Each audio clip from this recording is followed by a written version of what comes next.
recap and just introduce myself. So I'm Gary. I'm going to be doing the colour for Maureen that she just completed the cut on Bee's hair.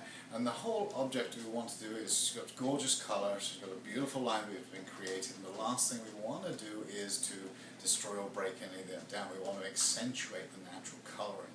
So the nice asymmetrical lines that have been created, the soft effects. Sometimes you can over-colour it and think, I'm going to be really dramatic, I'm going to put some extra colour in, I'm going to make it stand out, but we can do that and we can be too much. So less is typically more in this instance. So we want to bring out that natural flow.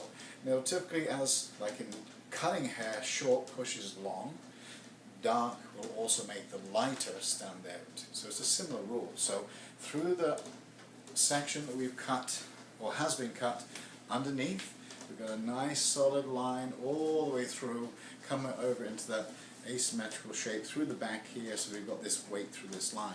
We want to accentuate that. So we're going to do maybe a level 6, 6G, somewhere around that way. Again, it's up to you what you're going to put on there to accentuate or get the look you particularly want for your clients. But we want to put a nice warm, darker colour. Again, that will push over. So we're going with the short push and the long. The dark will accentuate the light and bring that motion together. Through this corner section, where we've got the inverted, the A shape, we're going to do exactly the same thing. We're going to pull that forward underneath the level 6, so it's got nice and dark, and we're also going to do another section over the top of a level 8, and that will give a little bit more depth and help to accentuate that motion going into that one point. And as far as the top, or the roof, as Maureen would say, it's a gorgeous colour. We don't really want to change that. We just want to accentuate the natural gold tones, the natural levels that she's already got in there. So by putting too many highlights, putting too much of an overall colour would actually destroy it. So we want to put in some zigzag foils, following the natural movement of the curl. That would bring out the natural curl and again accentuate it over that to that one side. So I'll go through and explain how I'm going to zigzag it and the colour placement, and we'll section it first.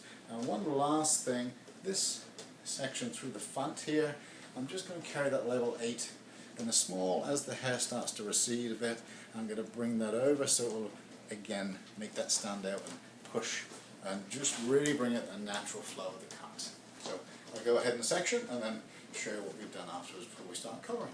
Level 6, it's a 6 gold, and that again, as I say, I want to bring out the cut a little bit darker, 2 levels darker than the actual tone. That will bring out that natural flow, and as I say, it will accentuate the movement, the dark pushing along. So I'm going to go ahead and apply that now, and then we'll come back and show you the next section.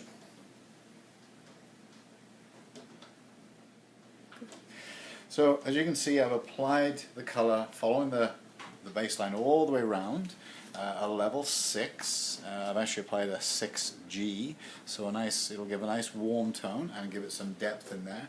I'm going to follow for the next section the same line again, and my intention is I'm going to put a level 8, and all I want to do is just create some flowing through and just a little bit of dimension. So not too dark, not too light, but at least 1 level or 2 levels up, so they can create some dimension from the base level. So I'm going to go on and follow that and show you what we've done.